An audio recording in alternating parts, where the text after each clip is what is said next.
We are going to be 10 billion by 2050.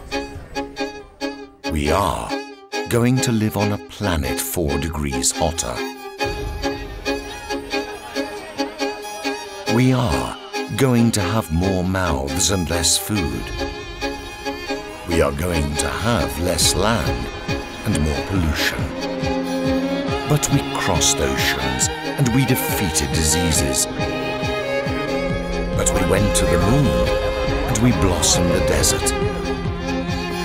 Because we are innovators. We are farmers. We are makers. We are dreamers. And we are going to gather and discuss, create and inspire minds and souls.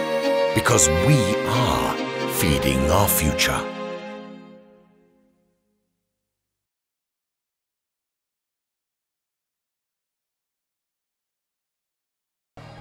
Imagine that today is not 11th May 2017, but 11th May 2117, and a girl like me is coming home from school, ready to have her dinner.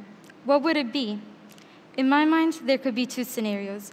She could either be living with a device in her body releasing vitamins and proteins that she would need to continue a healthy life. Or her dinner could bring her joy. Her plates could represent the history and the culture of her nation. Imagine if she could bite into an apple that she contributed in producing, perhaps in a garden, thriving right there in her kitchen. For this to come true, our food system needs to evolve. It has to become more efficient. The only way to ensure that in the future, every individual, no matter their background, income, or nationality, can not only live without hunger, but experience food in their everyday life is through open innovation in the food system today. It is only through the collaboration between smart businesses and innovators that we can design our future to be better. Thank you.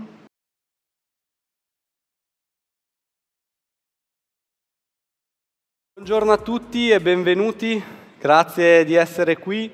Come Deloitte siamo orgogliosi di poter aprire questa conferenza che abbiamo scelto appositamente sull'Open Innovation in the Food System. Ce ne sono state tante interessanti in questi giorni a questo summit, ma crediamo che il paradigma dell'Open Innovation sia quello che le aziende anche come la nostra, devono cavalcare, su cui devono fare leva per realizzare e sviluppare una strategia di innovazione efficace. Oggi ci troviamo in un mondo in cui la conoscenza è distribuita. Quindi le competenze, le conoscenze, le idee non stanno più solo all'interno dell'azienda, dei dipartimenti di ricerca e sviluppo, ma sono disperse, sparse tra i diversi attori dell'ecosistema. E questo principalmente per 4 ragioni, per 4 elementi. Oggi abbiamo accesso a una quantità di informazioni che erano impensabili qualche anno fa. Le persone, i lavoratori sono disposti a cambiare azienda, a cambiare paese, a cambiare business al fine di cogliere le opportunità che il lavoro dà. E soprattutto questo quando parliamo di millennials.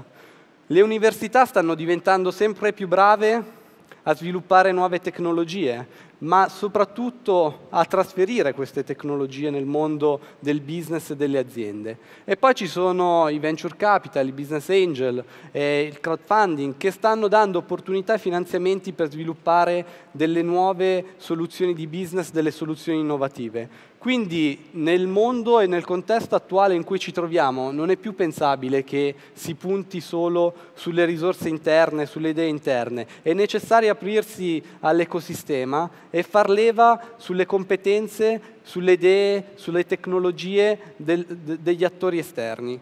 Questo noi come Deloitte non solo lo diciamo, ma crediamo sia veramente importante e sia quello su cui bisogna puntare. Abbiamo iniziato a lanciare una serie di iniziative internamente, da Call for Ideas, inizialmente aperte non solo al team di innovation ma a tutta la nostra organizzazione, per arrivare oggi ad avere un'iniziativa di Call for Ideas che mette insieme le competenze di business dei nostri dipendenti con quelle dei centri di ricerca, delle start-up, del Politecnico di Milano e del PoliHub.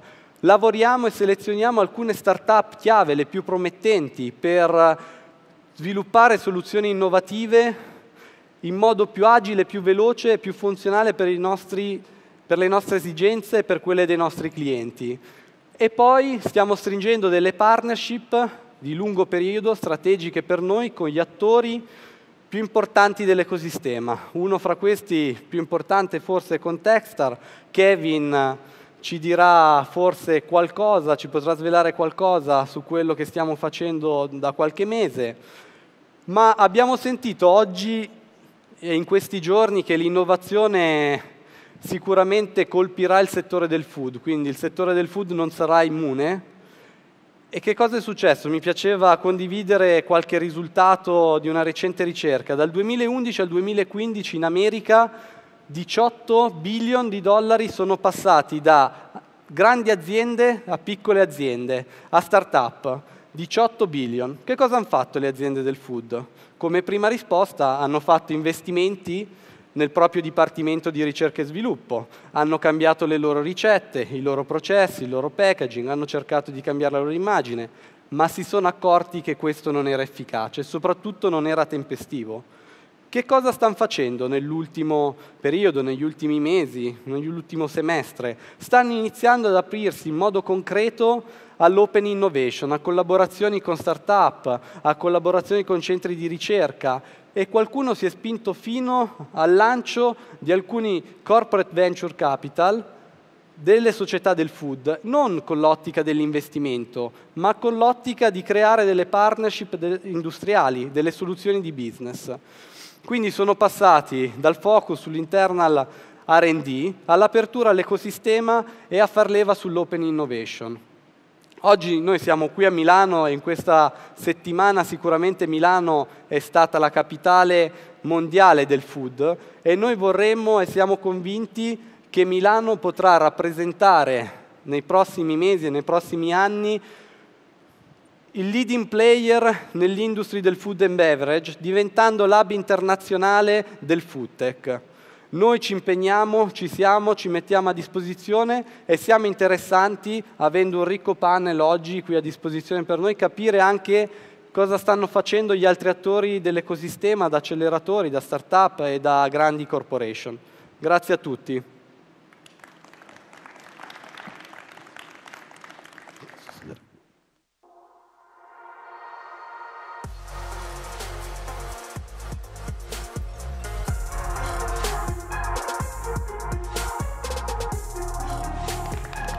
Thanks, Marco. Thanks, everybody, for joining us for Open Innovation in the Food System. This is going to be an amazing panel. I'm going to start just by briefly introducing everyone. They're going to come up, and then I'll have them just sort of briefly talk a little bit about what they do. So first up, we have Lucia Kirkea, Open Innovation Director, Global Connectivity and Technology at Electrolux. Lou Cooperhouse, Executive Director at Rutgers University Food Innovation Center. Lou? Great, there he comes. Carlos Ruiz, Founder and CEO of Flatev. Fabio Zinsen, Head of Food Innovation and Food Tech at Metro Group.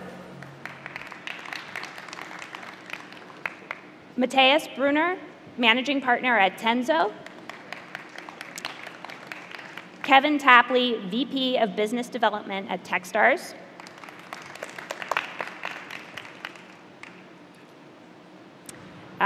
We've got Anders Nielsen, Partner at Grow It Up.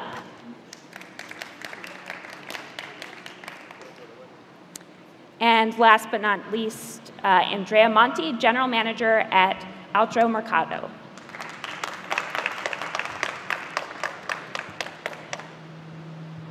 Great. Okay. Look at this amazing panel here. So, as I said, to kick it off, I would just love for everyone to briefly, and we've got mics there, I think, for you, so to just briefly talk a little bit about what you do and how you fit in with the food system. And maybe, Andrea, you might be a good place to start there. So we'll get you a mic. Okay, thanks, Beth. Hello to everyone. I am General Manager of Altro Mercato, which is one of the biggest fair trade company in the world. For those of you not familiar with the fair trade concept, we develop and produce mainly food products from the south of the world and distribute them all over the world, mainly in Italy, but all over the world.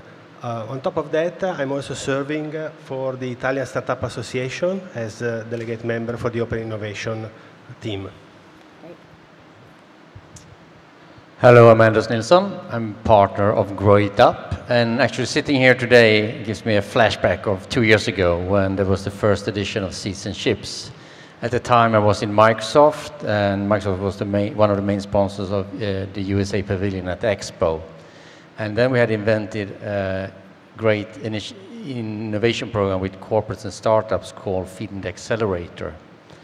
And it was launched here as Seeds and Chips, and we made the first selection. And that was a great initiative. So then I got so excited about innovation, corporations, and startups that I then joined together with Microsoft and the Carpo Foundation as partners, these Grow It Up initiatives, where we do open innovation, matching startups with corporate needs, and try to help them in the post-seed growth phase. Thank you. I'm Kevin Tapley with Techstars. Techstars is a global network, really an ecosystem now of over 10,000 people that come together to help drive innovation in a variety of different target vertical industries through these amazing relationships that we create through the startup community combined with the interests and needs of corporate partners. This is my fifth trip to Milan in the last year, so I love it here. But it's not just the pleasure piece that has brought me to Milano. It's a thriving ecosystem and some amazing folks that I have met here in the innovation space, including the folks at Deloitte and folks at Lavazza, Amadori, and others that are really focused on how to bring together the startup ecosystem globally and focus it on the advances in food tech here in Milan. So I'm excited to be here, and this is my second year at Seeds and Chips, and it just gets better every year. How do you beat having the 44th president of the U.S. speak to the group? It's phenomenal. This panel is impressive, though, I'm just going to say. True. Hi, I'm Matthias from Stuttgart, Germany, and I'm the founder of a company called Censo. And, well, Censo, I have to get up, sorry. No. Well, Censo is something, I think, to revolutionize how we think of food safety. Because if you buy a car, you want to know, what does this car have as a property? Like miles per gallon. If you buy light, you want to know, what's its energy rating? If you buy food, you get an expiry date, that's it. Would you buy a car that just has a sticker, it's good or bad? I don't think so. So we are gathering temperature data, hygienic data from producers. We collect data all along the supply chain from the production, right now until the store. In the future, hopefully into the fridge of the consumer, so that they get, by scanning a barcode, direct information, how good is this food? And with how good I mean texture, taste, and hygienic quality. Yeah, hello, my name is Fabio Thiemsen. I'm the head of food tech and food innovation at Metro Group. Metro Group is a global wholesale and retail company, and yeah, the role of food tech in our company is a very important one, because every day we see new technologies. We see how hydroponic farming or vertical farming is developing. We see how 3D printing, sensor technologies, etc., are entering the market. But there's one big challenge, and this is how we bring this to our customers. How bring this to the normal people that are out there, the consumers.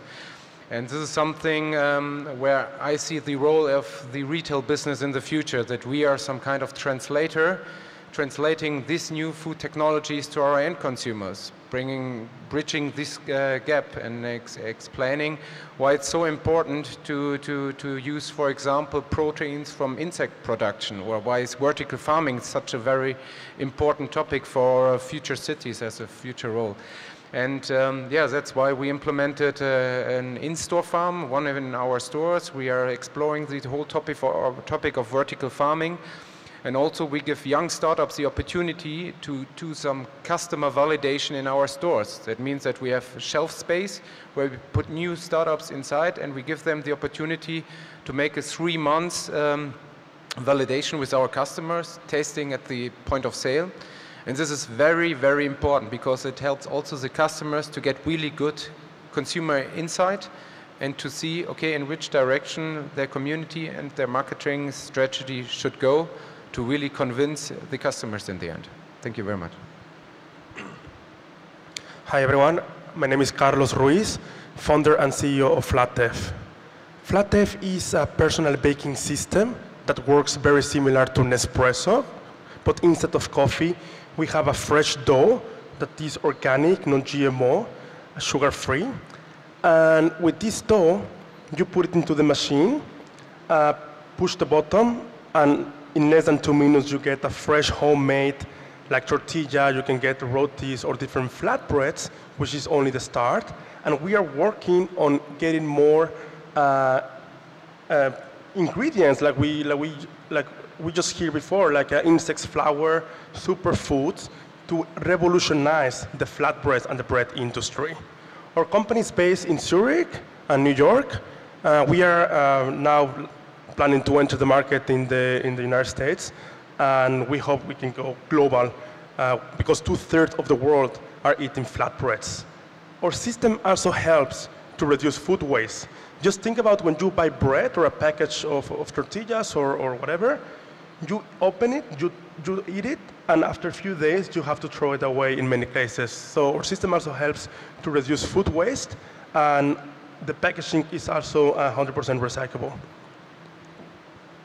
And his booth is right outside, so you should. Yes, so just when you go outside, don't forget to stop by and try the products. Hey, good afternoon. My name is Lou Cooperhouse. I'm the executive director at the Rutgers University Food Innovation Center. We're based in New Jersey.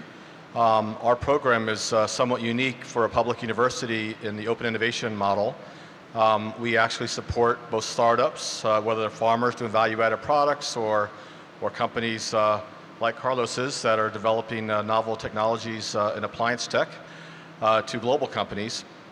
And we provide them with a variety of resources that include specialized one-on-one consultation, whether it's consumer research, marketing, sales strategy, R&D, quality assurance, equipment selection.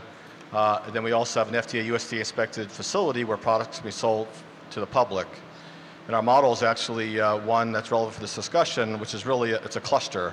So we aggregate the food industry and the whole value chain, and we surround that industry with resources that include federal state agencies, venture capital, university resources, and others to really help facilitate economic development and job creation. Hi everybody, my name is Lucia.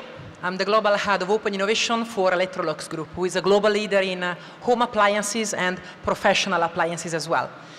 The role of my team is to play as a bridge between all internal departments, so my colleagues who are hungry of innovative solutions, and they don't want to rely just on our internal resources to deliver innovation, and all external innovative ecosystems.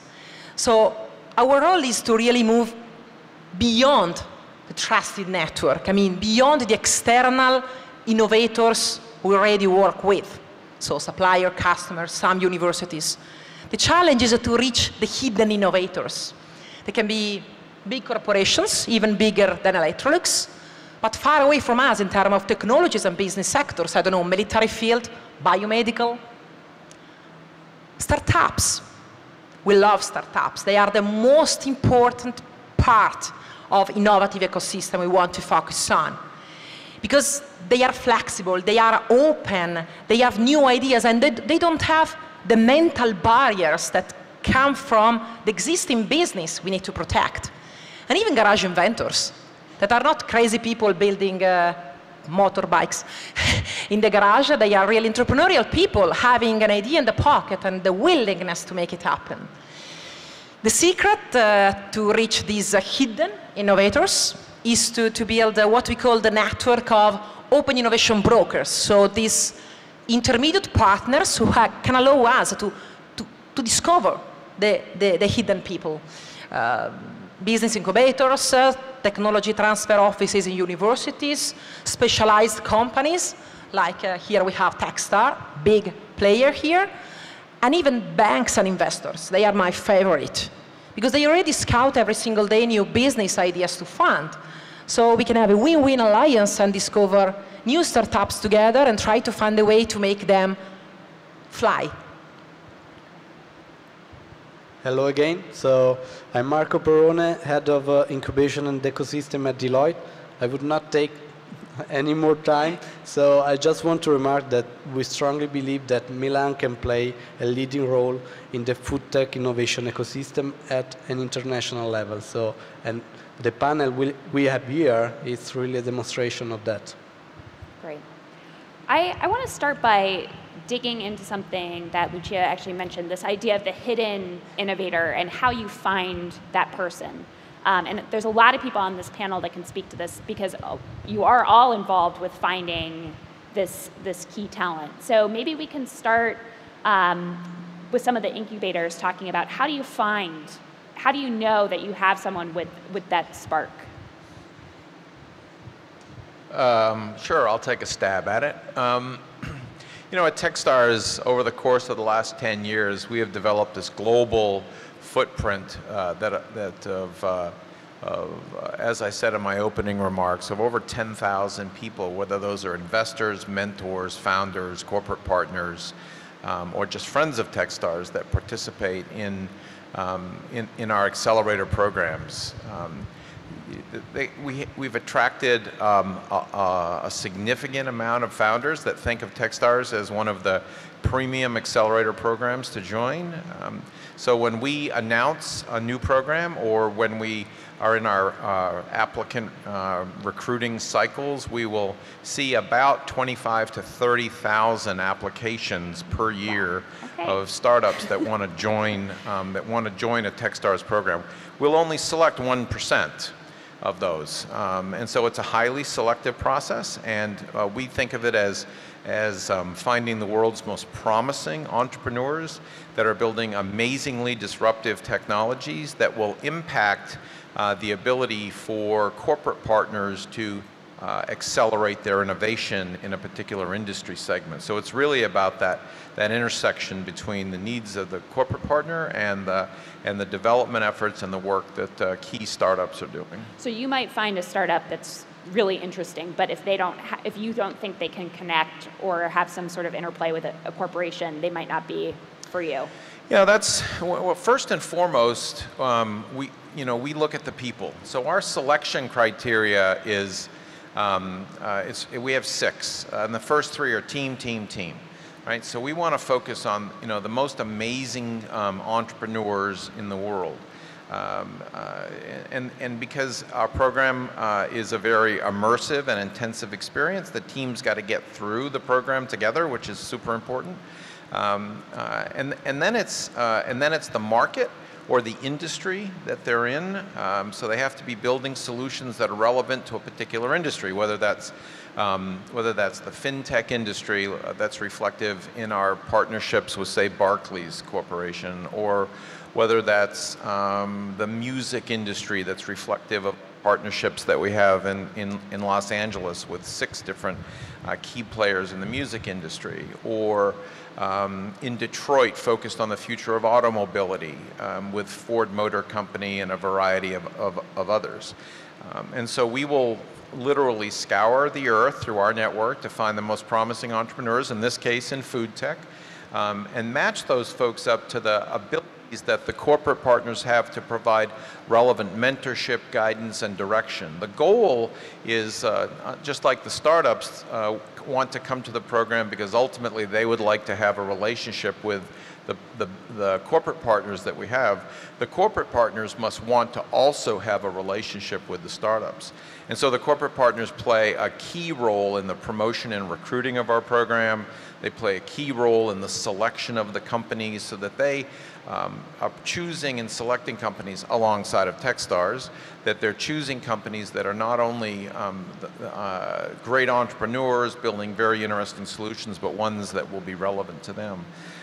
And then it's really about the product that they've built, products that have demonstrated customer validation, that have obviously they're well beyond sort of minimum viable product, and so that as they come into our programs, they have the ability to scale alongside of the corporate partners. Great. Long-winded answer. No, that's helpful. Lou, do you want to add anything to that from your perspective?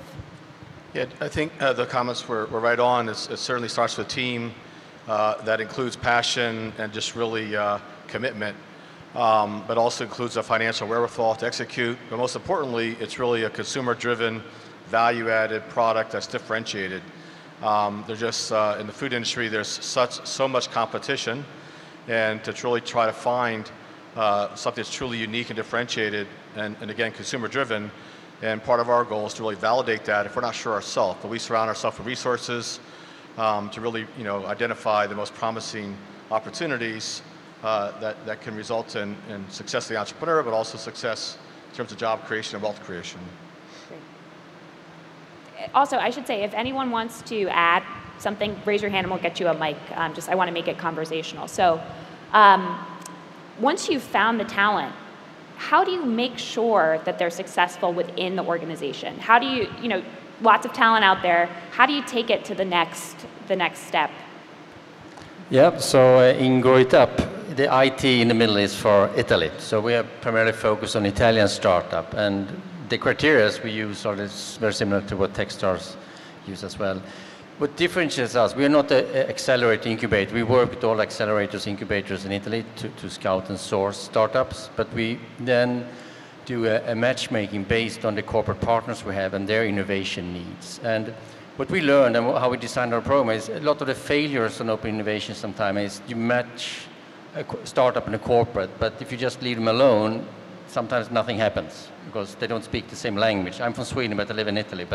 So really, it's about translation. So our role is to be there, partnering both with the startup and the corporation to make sure that they work after the selection for a few months together to see what kind of relationship and business development could they do, both on the innovation side of the corporation, but also how to grow and scale the startup. And we work with startups that already have a product, so they're kind of in the post-seed phase, getting into the big scale-up opportunities. So at the end of our engage phase, we evaluate to see is there a commercial agreement or opportunity for a VC to invest to realize that opportunity, and then you engage in the scale-up.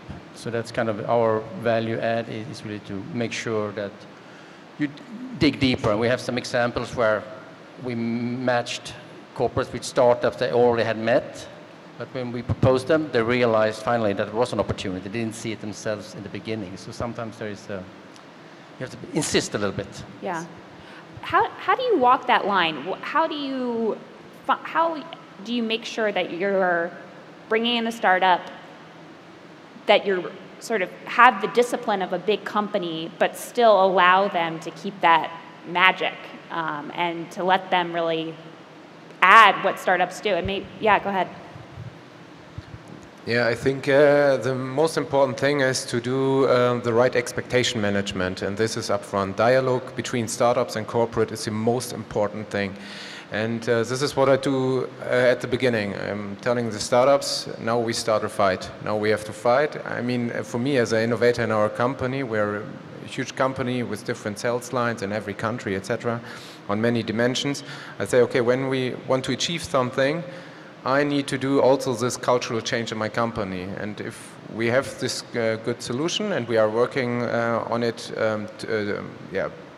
bilateral, I would say, then we will win this fight. Then we convince not only my colleagues, not only the category managers, not only the people in the stores, but also our customers. And this is the most important thing. If we can also get a benefit for our customers, and this is what I meant at the beginning with the translation from food tech to our customers, this is a really important thing. But when I say expectation management, this is absolutely important to manage, because I'm thinking the startup, if a mouse is lying in a bed with an elephant, then a mouse is lying in a bed with an elephant. You know? And this is so something you really have to manage, and people management is the absolutely most necessary thing in this cooperation. Yeah. Yeah, you know, it's a great perspective that Fabio brings to this, because Techstars began to engage with Metro a couple of years ago in terms of how can we help to bring the resources that Techstars has to bear on this open innovation initiative that were at 2 years ago was really the vision and dream of Olaf Koch, the chairman and CEO of Metro. And you know, it was unlike the conversations that I had with Olaf were unlike any other conversations that I'd had at that time with other chairmen and CEOs of large, I mean, we're talking large, significant company, right? And I think the point is that while it's super important for startups to understand how to work and integrate with the corporate partners, it's equally incumbent upon the corporate partners to understand how to work and innovate alongside of the startups, to create an environment where where the startups remain independent, and that an acknowledgement that the corporate partners become sort of the receivers of that experience, to learn how to be more innovative internally, to understand that things can be done differently. They don't have to take the new product development doesn't necessarily, or innovation doesn't have to take years. It can be done in weeks, and that's certainly been reflective in the entire infrastructure, digital infrastructure that they have at Metro. It's an incredible environment that you guys have created. I think many corporations ought to look to you and see as a model for how it can be done successfully. Kevin, I want to completely agree with you on this one. We were fortunate enough to be selected by the Metro Techstar Accelerator in 2016. We've actually got a great example sort of sitting right here all together. I have them next to me. And, unplanned right now. I must say, I knew for some reason I wanted to absolutely be inside this program before it started. So I actually turned down another accelerator because I wanted, before I got there okay that I can join, I wanted to be there because I had the feeling that this is something amazing, and it was true. It's this, the knowledge of Techstars. They gave us a mentor madness in the beginning. That is 10 mentors a day for 10 days. So after speaking to 100 people out of the industry, asking questions, giving you feedback, I was not sure if I'm a boy or a girl, and I didn't know actually what my company was good for at all.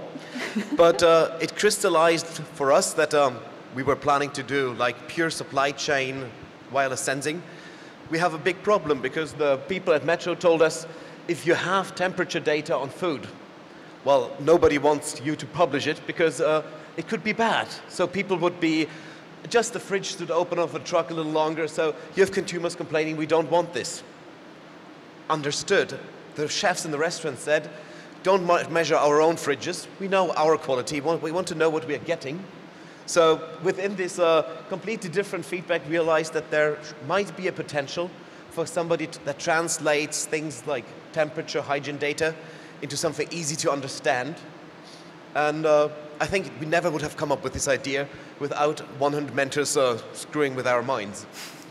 And then in the implementation, we thought we want to speak with the quality officials of Metro, and to get some department managers of Metro to join a meeting is not so easy.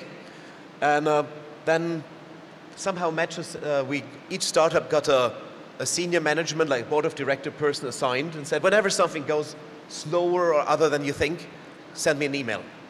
So I sent an email, we need a meeting with these person, and 2 days later we had this meeting. So it was amazing how they lived up to the commitment to support us. The program ended in December last year, and we're still actively working together on the same basis. The context still exists, and I think that is important because after 3 months, nothing basically changed in the world. You have a first idea, you have a first proof of concept.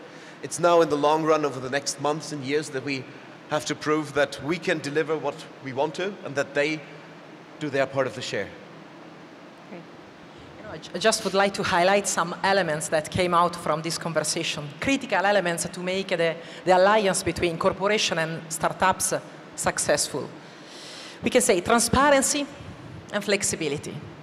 And it is mainly a message not for the startups, because they are transparent, simple, easy, and flexible, honestly. It's mainly a message for the big elephant, the corporations. We must be transparent with them. We have to be honest. We have to share with them our strategic directions, right or wrong. We need to share with them the criteria, let me say, the deliverable that we use to not screen ideas, understand the value of the ideas. So I used to tell to my team, don't close in a room and judge what they offer. No, let's sit down together and let's try to understand together.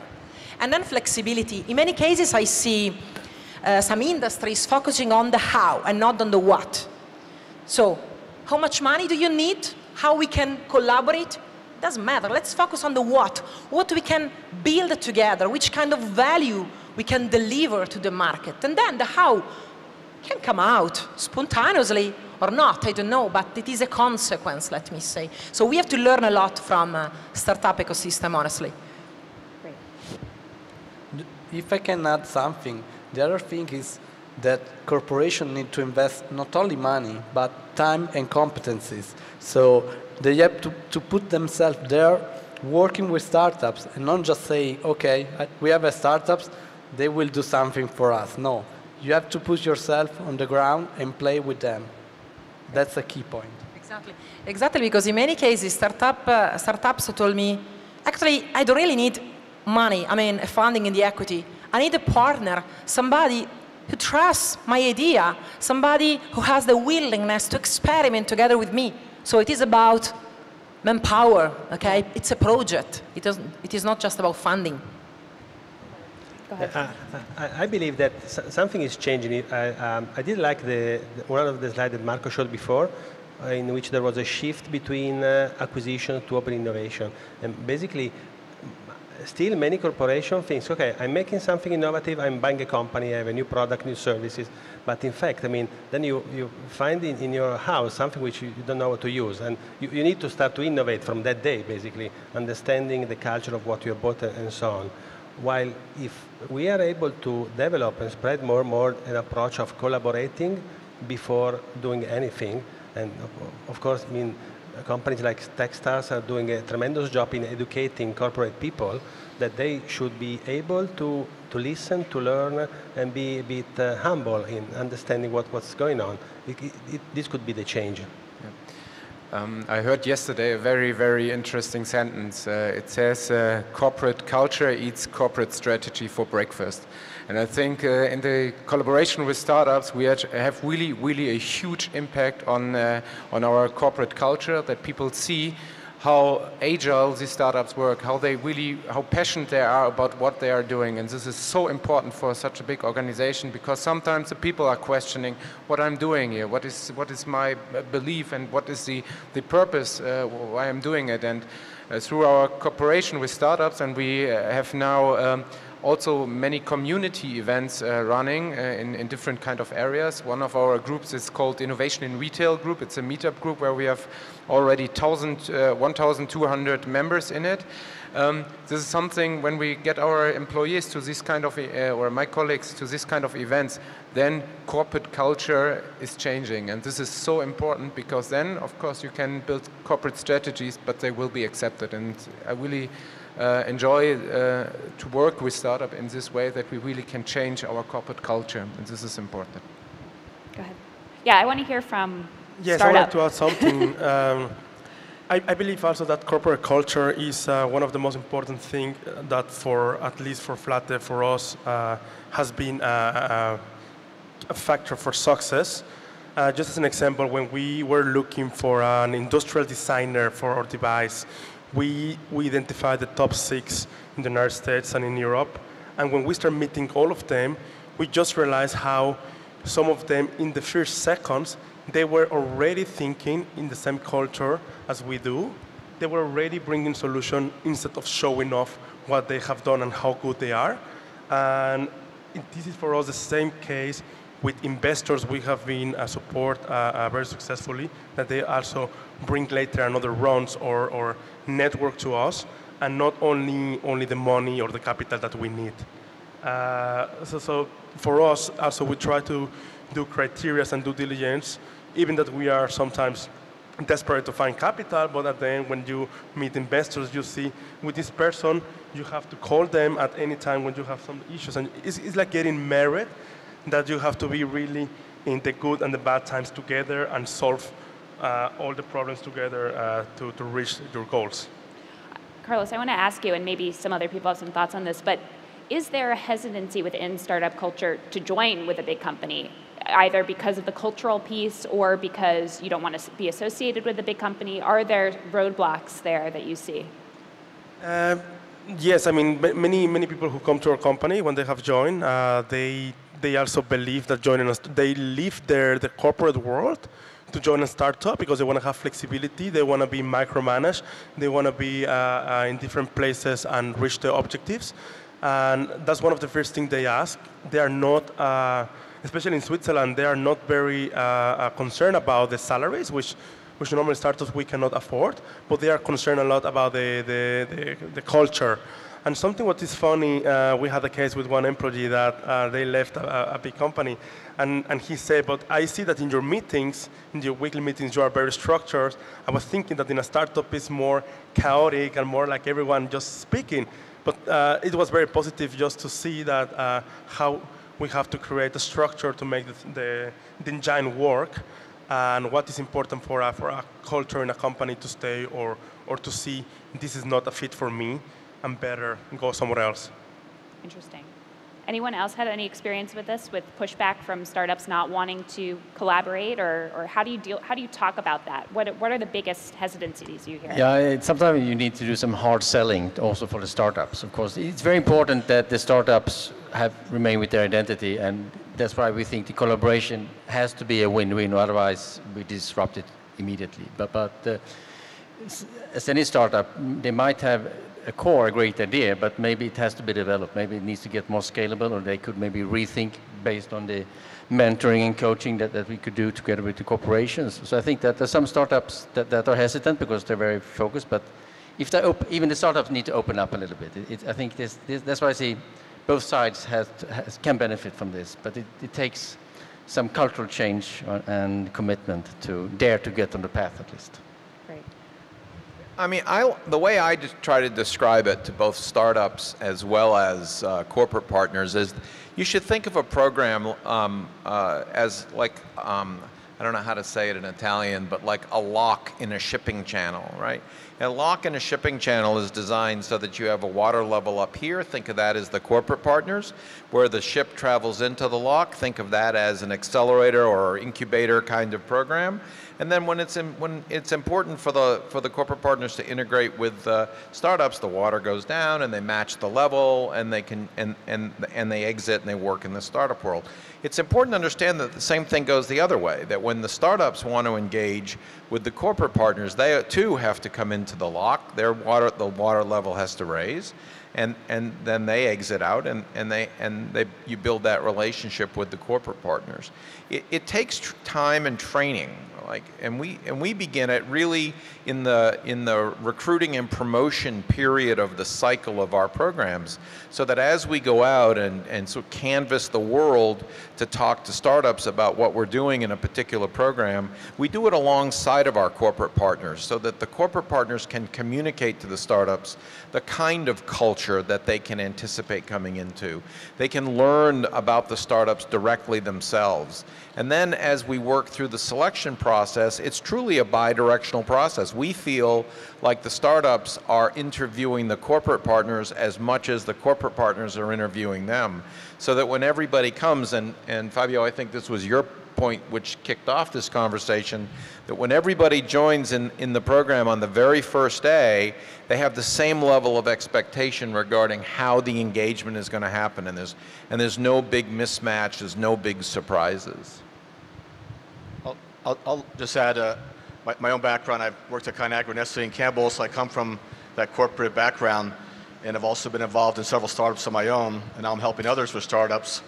But so I have a personal, my own reality is that large corporations are clearly struggling to innovate, and are trying to find the best model to succeed, and some of them are creating venture funds. But at the end of the day, from the entrepreneur's point of view, the corporate partner is really can be more than just the exit strategy for a startup, but certainly encourage all the startups I work with to really put the toe in the water with a strategic partner, whether maybe it's an exclusive distribution arrangement, or maybe it's a manufacturing arrangement or operations, but really a way to kind of get to know the company, perhaps not even financially, but through some other elements of the organization, just to kind of see if that cultures do match, because it's a huge commitment, and it could be potentially a death of the company if the wrong strategic partner has been employed. But certainly, and after Series A, B, and C, and maybe in the D round, it's really time for that strategic to come in, and it makes sense. But in the meantime, we certainly encourage folks to really be very cautious. But on the flip side, the corporates are very excited to work with the startups, because that is where the innovation is coming from. So there's a lot more activity than I've ever seen. Want to comment on that one. It's from a startup point of view, what we feel is a huge difference is the time horizon in which the two companies are thinking. Because as a startup, I'm concerned about now, and I have my vision of where I want to go. Corporates tend to be quite slow every now and then. And I think it's important to realize that as a startup, we follow our mission, our vision, because that is what's driving us. I'm not doing this because I like the salary I have right now, or because I want to get rich, because I want to achieve something. And time is critical. If a corporate partner takes ages in the decision project, it's like, yes, a mouse and an elephant, but sometimes by the time the elephant actually got up, the mouse is gone. And I think it's this understanding of expectations that we need, maybe not the complete full written contract, but we need a word on which we can rely on an early stage to say, okay, we do this. Everything else, the contextual stuff will follow. It will take months, but you have my word, we will do this. And I think if this works, then it can be very beneficial for both sides. I agree. I just want to, I've actually encouraged some companies, they get so excited by a big corporate partner, and I actually say walk away. If it doesn't go right and if the culture is not really what you expect early on, then walk away. There's others out there. There's a lot of interest out there. I like to tell what I think is a funny story. I'll let you decide if you agree, and I won't mention the corporate partner's name. But one of our very early programs, we executed our program, and we brought 10 startups into the program, and they began to engage rather actively, only for us to figure out that while our program is a 13-week program, it took 16 weeks to become approved as a vendor or a partner with this particular company. Like, you can't work with a company if it takes 16 weeks to get it done, right? Today, that same company takes about 6 hours in order to get that approved. And I think that is a great example of how corporate partners learn. Now, that didn't happen in one class. I think it probably went from 16 weeks to a few weeks to a few days to finally a few hours where they could rapidly integrate or get these folks signed up as vendors in their procurement system, which is what they needed to do in order to engage like that. But I think it's a great example of trying to understand how you can really have a mismatch from the beginning, and where corporate partners can learn to be more innovative. So I want to build on something Lou mentioned. You're talking about classic CPG companies trying to innovate or partner with startups. If you're a big company, how do you move the needle with a small company? They might be just a tiny fraction of your revenue if you do an acquisition or invest. How do you make sure you're actually, even if they are going at really high multiples, how do you make sure that you are getting value, that they are actually going to grow within your company? Does anyone want to answer that one? No? I can start. No, it's interesting question as corporate strategic investors have various rationale for being interested in this small space. Clearly, they're seeing innovation. They may have an interest, more psychologically, to really identify a company that has amazing culture that can bring a spirit, and I've seen that and heard that. Perhaps transition into their own, parent company. But certainly, it's also a way to get into a new space. Right. It's a way to. Frankly, it's faster. It's cheaper. It's even more confidential sometimes to do things. Coming from corporate, we found it to be even more confidential to do things outside of the company than within. Interesting. And faster and cheaper. And even I was with Campbell Soup. We did a lot of ventures with really small teams 30 years ago. Companies have found various ways to innovate, and there's clearly in the last 10 years we're seeing open innovation teams within companies that are truly scouting opportunities worldwide. They're working, consistent with this panel, with all sorts of partners around the world. But at the end of the day, there's so much noise, there's so much activity. How do you find the right asset to bring into your company? What's the rationale? And some companies have frankly gotten very good at it, and some are really struggling. But again, finding companies that really help them enter a new category, and there's clearly a lot of movement in plant-based foods. Right. So as a category, it's really many CPGs are just having trouble with that historically, and actually through acquisitions and investments, they're finding a way to kind of enter new types of retailers, new types of consumers, and really help carry a halo that perhaps can transition throughout the entire company. Yeah, I mean, I'm guessing it is different if you're talking about packaged good versus technology. Do you have a point to add there, Anders? Yeah, it's just thinking about the theme of open innovation. There are also companies that maybe put something out there. We're launching today, as GrowitUp, a call on precision farming, seeking startups for New Holland, which is a brand of CNH Industrial, because CNH Industrial, they're launching now a new open platform on data they're collecting through the hardware equipment. They do tractors and all the machinery for farming equipment. And they're a very traditional company, very global, worldwide excellent, and for the first time doing something in digital software with this platform. So most of the systems today are proprietary. They decide to have a different vision. They put out an open system. They're not going to make money on the data. They just want to make it available. So they came to us to see how could we do this. We're now inviting other companies and startups to innovate on this data, which can feed them the whole value chain of the agri-food world. And I think that's pretty exciting things where you kind of open up for value creation. And the benefit from you is not making money on the data set, but you will make money as you change your brand, your positioning, and try to foster something new, exciting. But people today probably exactly don't know what will come out of it. But I think it's fascinating with companies who decide to take a big, bold move and move something that is open and put it out there and support. Well, that issue of intellectual property and how do you protect that, but how do you also so they want the farmer to be the owner of the data. Then it's the farmer to kind of push the button and share his data so he can get something more back. Because if he can reduce costs from himself, he can maybe get a better price for his crop and everything. That would be a good thing. And then other companies that we have in our program can join in. Barilla, for example, could decide to add on the food traceability based on that data, and startups can innovate. There could be ideas using blockchain to secure the different parts of this. I believe, thinking back at your question on performance measurement, basically, it is very relevant to what we said before around the fact of managing expectations. Because I've been through a few acquisitions in which the corporation had very big expectations on traditional results, financial results, or traditional KPIs from the performance of the startups.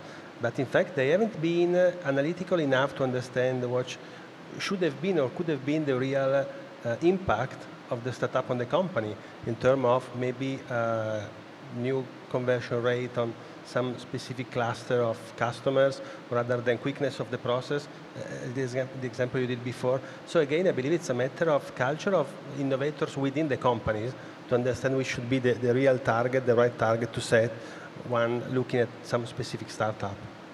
Yeah. Lucia, I want to ask you, before we were talking about open innovation as a business model, how does that play out at Electrolux? Can you give me a couple examples of how this actually works in practice? How has this changed your business? Yes, I'm speaking about food, of course, because right. we play in different areas, of course. I mean, beyond our company walls, the potential is amazing. And you can have a taste outside if you walk around in the startup area. I'll give you some examples. You mentioned actually data management. Let's say robotics and artificial intelligence. There are some startups who develop solutions for food recognition. Example of application. If you have a food recognition system inside your refrigerator, you can have a sort of assistant for inventory management. So we can solve the problem of food waste. And actually, you can have a lot of suggestion about new recipes. And you can have also, let me say, an input from your online grocery model. So new business model for us. Because probably in the future, the refrigerator will be just an enable for new services. I don't know. The same technology, let's say, more about, can be applied into food preparation part, not food preservation. For example, you can have the food recognition system into an oven. So you can imagine, you can put your recipe, your food into the oven, and then you push a button and you don't care at all. Or actually, you can have some suggestion about potential recipes and you can just choose. So you're not replaced because we feel like chefs, But you can have what we call assisted cooking to have what we like to call culinary enjoyment. So it's really a disruptive approach, actually, in the home environment as well. Like 3D food printing. It is not a joke. It's something serious. Serious technology and serious business model. An important trend about consumer is hyper-personalization. You can imagine the potential leveraging 3D food printing to personalize recipes. You can solve some healthy problems for some people and probably for everybody. So outside our company wall, really, the potential is amazing. I can speak for hours, but I don't want to do it. I mean, well, it's interesting. I write a lot about this intersection of food and technology, and something we've been talking about a lot today. And one thing I hear from consumers is, they've accepted technology in so many parts of their lives, but when it comes to food, there is pushback. We hear, yes, I don't want technology near my food. How do you answer that? Yes, food is something very personal, okay? So it can be very critical to communicate properly innovation. So I want to be honest, some innovations around food should not be communicated. I mean, the technology should be embedded into the refrigerator, the oven, or whatever machine or in a food process we have. Actually, what we claim is something different. I will never probably claim artificial intelligence in the refrigerator. Come on, my mommy probably will be a little bit shocked about it. Right. We will claim food preservation, healthy solutions, okay, well-being for the people, for the society, for our planet. That's the point, okay? 3D food printing is a different story. Probably we have to start to educate consumers. We have to learn. For example, we still have some restaurants in different parts of the world still experimenting and having 3D food printing, so we can have the opportunity to touch the ground and step by step learn and agree or disagree, like or dislike. Right, right. Ooh, I think we have a... Yeah, I mean, this is it's absolutely important, and that is what she said also, to really bring it to the customers and to explain it to them, and then you can explore something. When I presented the idea that we want to put a vertical farm in one of our stores, the people said, "Hey, you are absolutely crazy, because this is the space is not so much, and if the output is like this, the solution will never get ROI positive after 5, 10, 20 years. And I said, yeah, but we need to present this kind of solutions to our customer, because when they see it, when they see that we are growing leafy greens in purple light, they don't know what it is. They think we do some genetic modified future stuff there, and but this is that it's really the best for a plant, and that it's saving so much water, etc. And all the positive aspects about vertical farming. We have now something where we can really explain what we are doing, what vertical farming is about, and this is a very, very good platform to do all the communication around food technology, because we can really present. When you ask the average German people or a restaurant owner, they have never heard of vertical farming or indoor farming. They don't know what it is, and if you can explain it to them, and if you explain the story behind and the vision of vertical or indoor farming, then they say, wow, this is amazing, and they see the benefits that you can really create tasteful food there. And then it becomes more and more, and the funniest thing is, if you then talk to the customers, they're saying, and can you grow like purple leafy greens then? And how does it taste? Can I change the taste of it, etc.? And then you have a completely other basis where you can discuss food technology. And this is why the retail business has to transform, but has to transform in a very good way. And this is why we are seeking, or that's why we are looking for new food technologies that we really can translate it and understand it. So when you say transform, do you mean be that go-between for the consumer in terms of helping them understand where food comes from and how food works, or? Yeah, this is the on the one hand, yes, in the direction and in the perspective to the customer, but on the other hand, of course, to the company, to explain maybe you have to change here and you have to change there.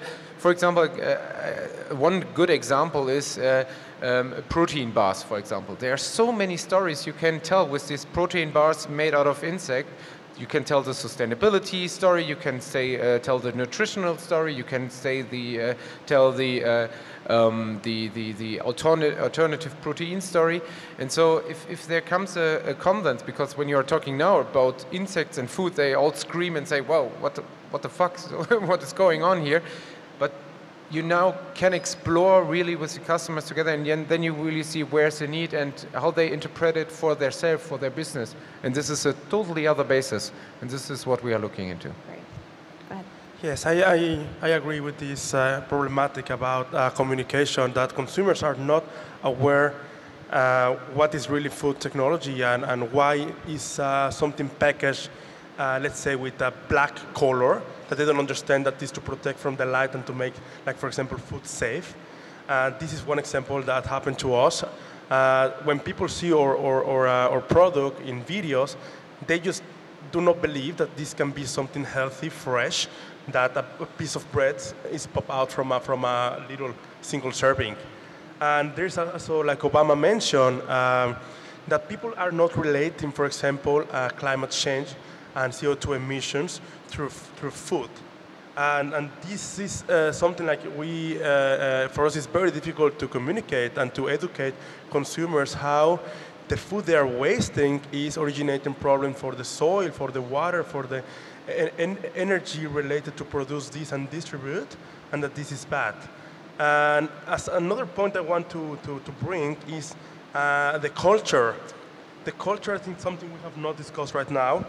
How people has been used to eat or do something in a certain way for many years, and then there's an entrepreneur coming and say, look, now eat a tortilla made out from this pot. And there are people, like, they get insulted. They say, but Carlos, is your grandmother not upset from you? I say, no, she's happy because she doesn't have to make them anymore, so she can really rest and have a good things, you know. So this is also very, very important, that I believe that the food industry should start communicating in easier way with videos, especially with social media, how really every single part of the whole supply chain is impacting what we eat, our health, the environment, and so on, because otherwise it's going to be a big barrier for consumers to change the way they think and they consume or even behave in terms of food. And one very important thing I want to mention add is food is social glue. So that means you really, food is an emotional thing, and we should never forget that if the intersection between food and technology takes place, we still need to bring it on the emotional phase. We have to create some experience around it, and we have to be absolutely transparent to everyone who's there, because it's really creating, or it's value driven. And we are talking here about food. We're talking here about something that people take into their body, and this is something what you really need to explain. And yeah, this is what we should never forget. And if we can create something, and when we create not only a story behind it, but also a very, very good platform or a communication, then it absolutely makes sense that the solution fits to the needs of the customers. I just want to reference maybe two examples of technology and how it's a very different approach, but without naming names, but several large fast casual, fast food chains in the US have adopted a policy or an evolution towards, some towards all natural ingredients, but some defining all natural as not even including natural flavors, because you wouldn't have that in your home kitchen either, a natural flavor. So they're creating new definitions that's just like home is ingredients you'll have in our food service operation. On the flip side, there are technologies like one that I'm a fan of is high pressure pasteurization. So in the world of fresh squeezed juices or items like guacamole or spreads, it's technology that allows a fresh squeeze or fresh pressed guacamole, if you will, quality that might have a reasonably long shelf life as if it were pasteurized with heat. Some companies, and even in Starbucks and the Evolution Foods brand, was very highly profiling that technology as cold pasteurization and describing it and trying to educate in that way that this is a superior technology versus heat. Right. So there are ways to gradually educate people that technology is a good thing, because at the end of the day, you're getting a better quality product that you really do want, but we just can't survive distribution. They can't say it in all those words, but that's kind of the challenge that they're dealing with. And we are seeing some, again, movements in both directions, and both seem to be having some play with consumers. Just thinking, I think for the food and agri sector, this open innovation and the potential of technologies like big data, IoT, blockchain is really important, because I fully agree that you should not put the technology in face of the people, but these are really enablers. And I think this industry really could benefit from having more of this collaboration and openness, both between the large corporations or the small corporations and the startups. I think that there's a huge value potential locked up here, and I think there's still many things that can be seen. I remember when I was at the expo as Microsoft, and we sat down at a spontaneous dinner. I had Dow Chemical, who was doing the corns, and there was PepsiCo producing the nachos made of corn. And we realized we have never sat down together to discuss innovation. We just realized how many things that could be done by connecting and talking. So I think there's a lot of enormous potential in this, and I think it's great to have this panel to open up for some of these discussions. I want to add something. Oh, sorry. Oh, sorry, go ahead, Marco. Okay.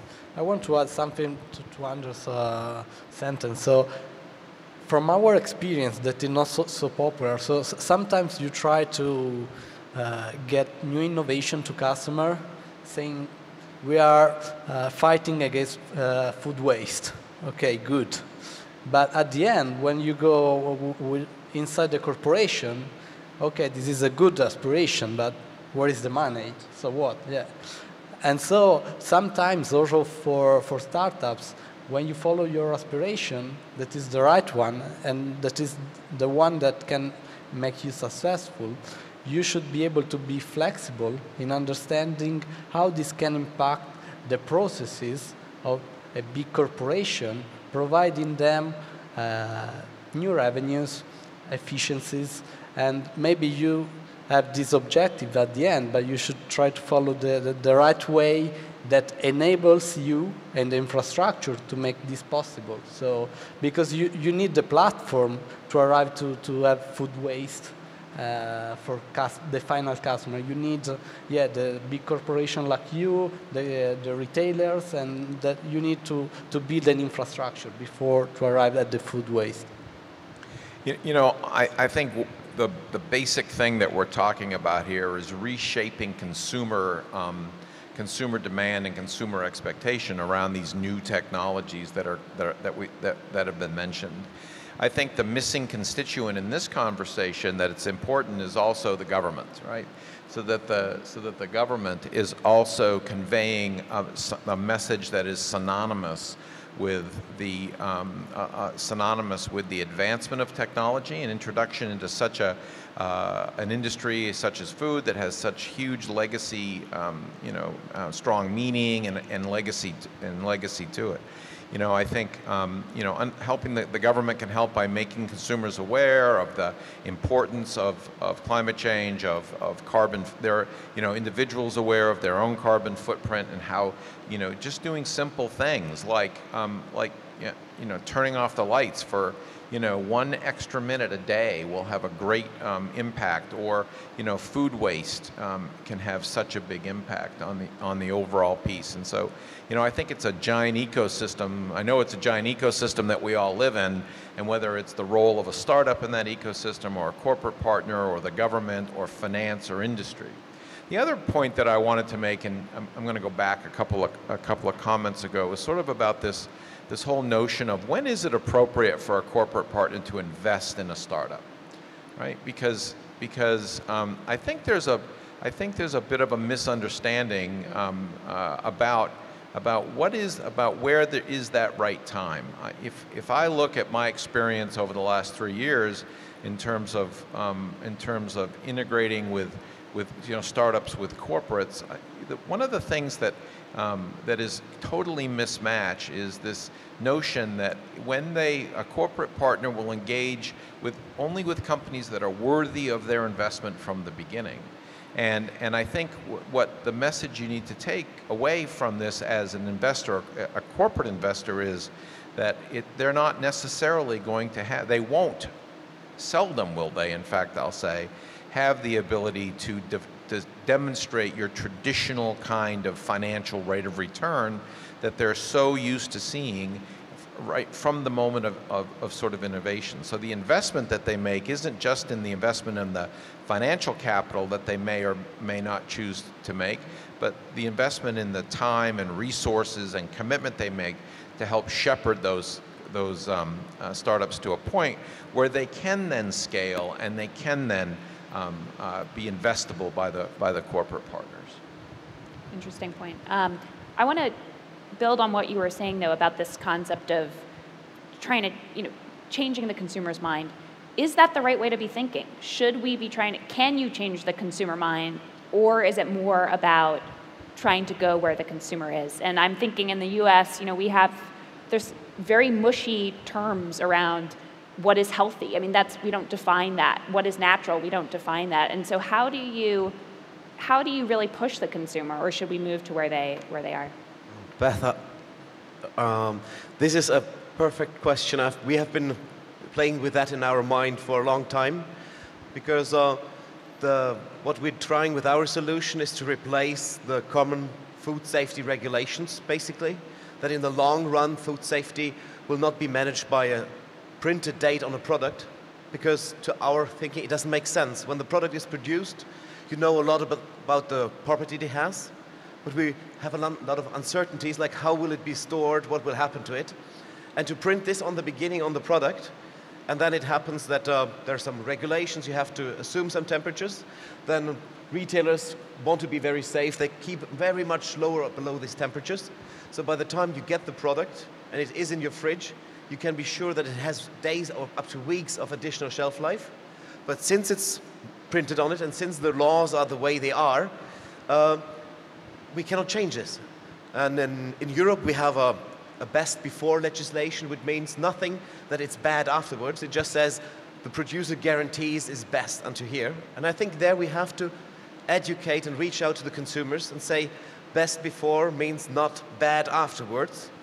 And we are trying many concepts, and right now this is the fresh index where we say we give them a quantitative number, good to medium to bad, to say, you know, we accept that you want trust, you want a date, something printed you can believe in, but make it flexible. At least if it has been stored good, extend the shelf life. It has been stored in a worse condition, reduce it instead of just throwing it away immediately. Interesting. Go ahead. Yeah, I think it's a bit of both and in the middle. Because on the one hand, I think education is something that's absolutely important. And on the other hand, the consumers see that the world is changing. They see that climate change takes place, and they see that diseases and urbanization and everything drives or destroys our current food system. And so the people start also to change by themselves, and they start to change their eating habits. And there comes the point where the companies and the retailers, etc., have to react. And if we act now, we can answer this need exactly then when it hits the market. And on the other hand, we can help to thrive this trend by educating the end consumers about good eating habits, about healthy eating habits. And so I think it depends absolutely on the mindset and the knowledge of the customer, how you react as a retailer. So educate and get customer feedback and react on it. Oh, go ahead. Oh. Just it came to my mind another topic that we are not touching, or probably we mention. We are every day stimulated by startups, and usually you want to change the world, or at least you want to have a big impact on the world, so they have a vision. So what about social responsibility? Mm-hmm. Because I think that during the keynote speech by Obama, the message was clear. Startups, I think they have a clear vision, okay? Probably they need support to make it happen. But corporations and other players, investors, what can we do? I mean, beyond our business model, okay? I would like to share just a running experience, okay? If you want, we can rediscuss in some years, because it's something totally new for Electrolux, how we can combine open innovation and social responsibility around food. So last year, Electrolux created and launched a new open innovation initiative. It is called Food Foundation, but it is not a traditional foundation. It is an innovative approach to social investment. Okay, we started with 1 million euro. It doesn't matter, but it is just cash.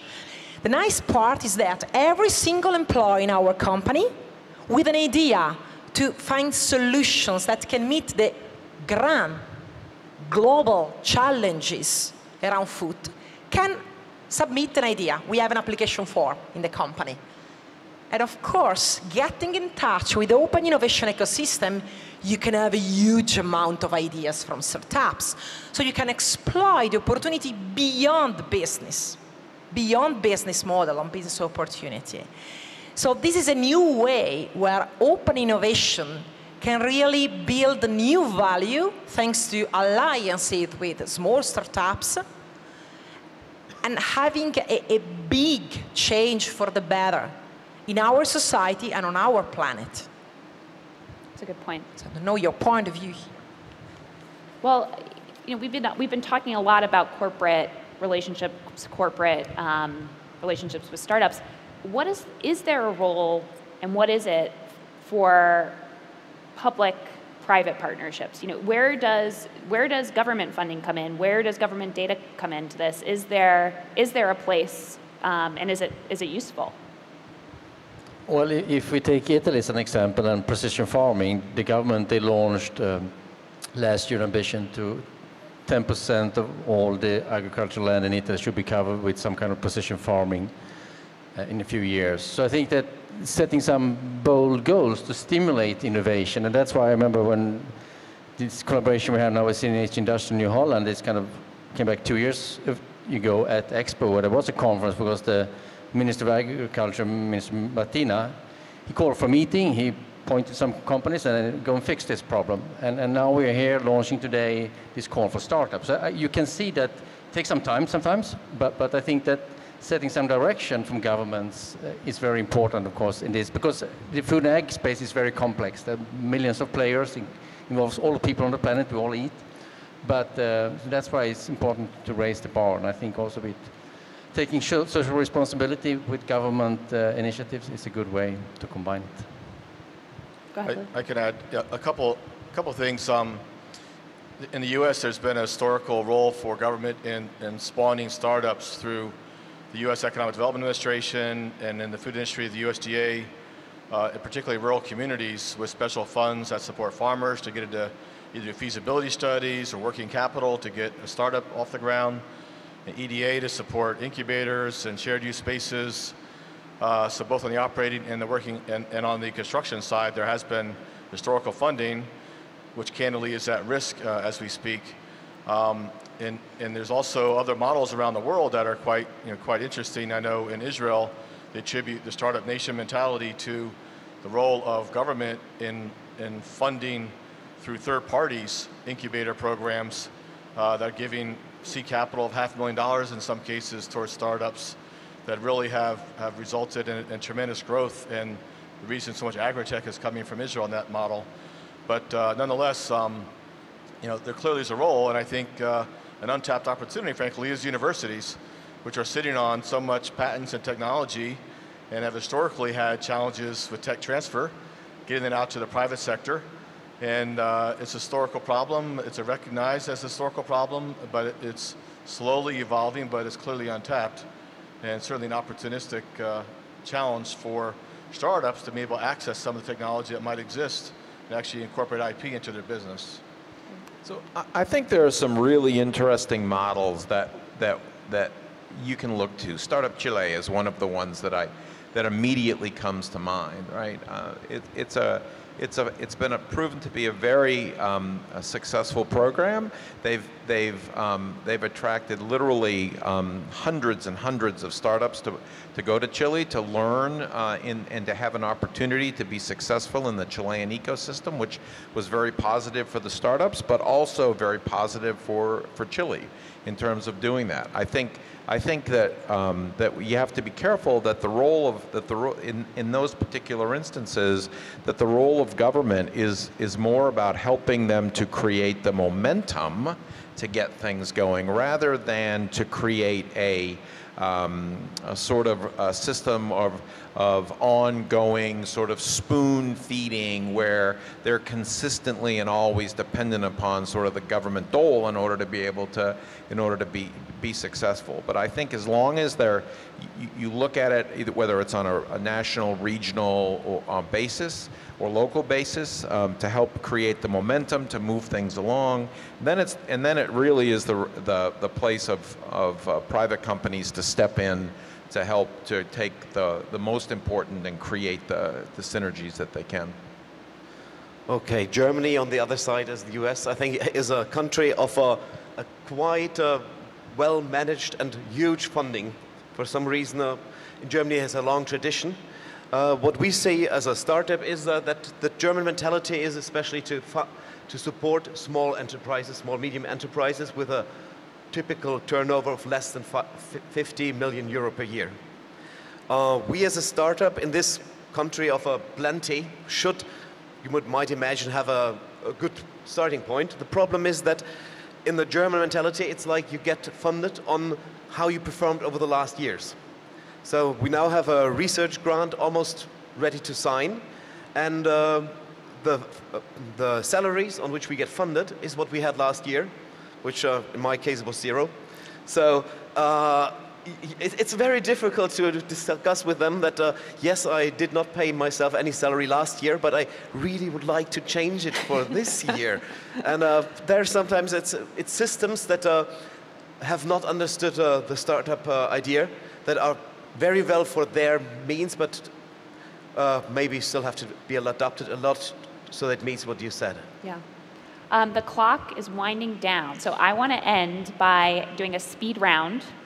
And I want to ask everybody on the panel what they see as the biggest, what trend they're most excited about, or what you see as the biggest unmet need in the market right now, where there's which is really ripe for disruption. So, Andrea, you get to start. Well, I believe the one is the need we have or the issue we have to solve is the link between technology and food, as we were saying before, because we still have, I believe, in our minds the idea that technology is still the one coming from the Industrial Revolution, so we link the concept to mass production, to something which is not natural, and so something cold and bad in certain terms. So the more we can have real examples impacting everyday's life, so I wouldn't say only about customers, but really people, or we can spread and explain effectively how precision farming, for example, works. We are working on it in Altro Mercato. We like this concept. Then if we can make this really evident to people, then this will cause, I believe, a giant leap in the consciousness of the possibilities on the food tech. Great. Well, I would like to go back to feeding the planet. I think there's enough food on the planet today. It's just very inefficiently and unequally distributed. So I think technologies can be a great enabler for that, as I said before. And I just wish that with more open innovation and collaboration, that can be resolved before 2050. I know it may feel like a hackneyed sort of phrase, but I'm going to, my vote would be the whole concept of the Internet of Things. The ability to create a value chain from the very beginning of data creation all the way through to the analysis and use of the data.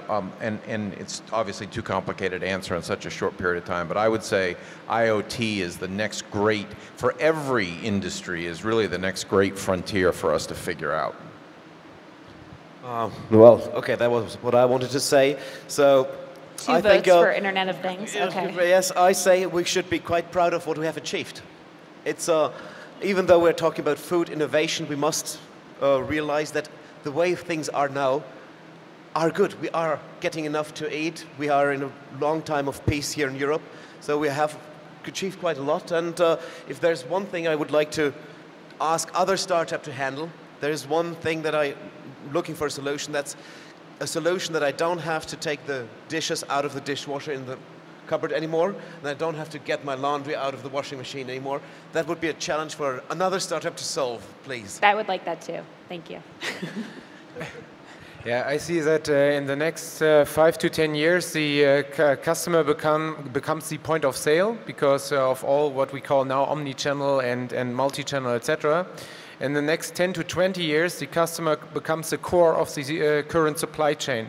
So that means that we are not talking about vertical supply chains anymore. We are talking about circular economies. We are talking about cradle-to-cradle economy. And this, in combination with the Internet of Food, Kevin mentioned, will be the future, that the customers, that the single person becomes the core of the supply chain of a very efficient and sustainable supply chain. Great. In my opinion, I see something very similar, how that everything is going to get shorter, the whole supply chain from the farming to the fork, and all the technologies are going to be together, from big data to Internet of Things machines to the personal, every person like today, your own things like Uber does. So all of them will come together to solve solutions in a very easy way.